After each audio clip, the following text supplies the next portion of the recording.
और चलिए आगे बढ़ते हुए लखनऊ से खबर है, जहां मिशन 2024 की तैयारी में बीजेपी पूरी तरह से जुट गई है। किसानों को साधने के लिए गांवों की परिक्रमा करेगा किसान मोर्चा। और आपको बता दें कि इसके लिए किसान मोर्चा निकाली जाएगी परिक्रमा यात्रा और हर गांव में चौपाल भी लगाई जाएगी। तो बीजेपी ने बनाया है गांव तक पहुंचने का प्लान, जिसके तहत गांव के हर एक नागरिक के बीच अपनी पैठ बनाने की पूरी कोशिश बीजेपी की तरफ से की जा रही है, ताकि मिशन 2024 में जो 80 की 80 सीटों का जीतने का दावा और लक्ष्य लेकर बीजेपी चल रही है, उस पर पूरी तरह से फोकस्ड है और इसको लेकर एक पूरा प्लान तैयार किया गया है।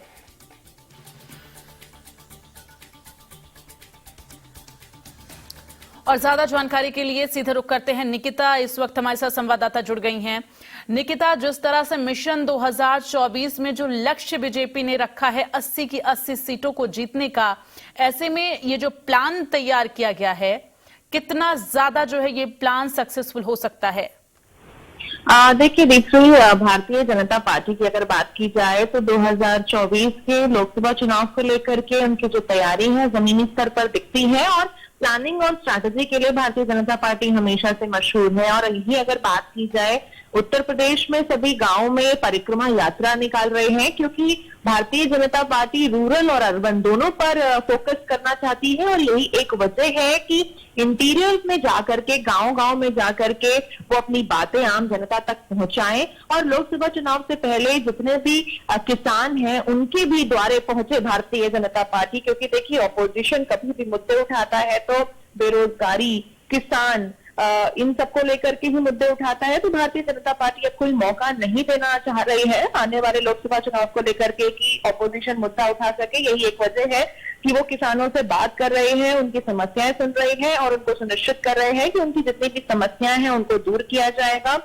किसान मोर्चा गांव में किसानों से बातचीत करेगा, चौपाल के जरिए उनसे कन्वर्सेशन होंगी, बातचीत होंगी और उनसे फीडबैक भी लिया जाएगा। और फीडबैक के बाद ही जो रणनीतियां हैं, स्ट्रैटेजी है, वो तय की जाएंगी। और किसान मोर्चा भूतपूर्व सैनिकों और सेवानिवृत्त पुलिस कर्मियों से भी ये पूरा जो मोर्चा है वो जुड़ेगा। और लोकसभा चुनाव से पहले किसानों को जो सिंचाई के लिए मुफ्त बिजली देने का भी एक वादा किया है भारतीय जनता पार्टी ने। साथ ही परिक्रमा यात्रा के दौरान सेंट्रल, केंद्र और राज्य सरकार की भी जो उपलब्धियां हैं उनका भी बखान होगा। तो निश्चित तौर पर ये इंटीरियर में लोगों से जुड़ना चाह करके और अपनी जो बातें हैं लोगों तक पहुंचाना चाहती है एक नए वोटर अभियान के तहत, ताकि आम जनता तक वो बातें पहुंचे और वो भारतीय जनता पार्टी के जो काम है वो बारीकी से समझें। ठीक है, चलिए आप हमारे साथ बनी रहिए निकिता, आगे भी खबरों पर आपसे अपडेट लेंगे।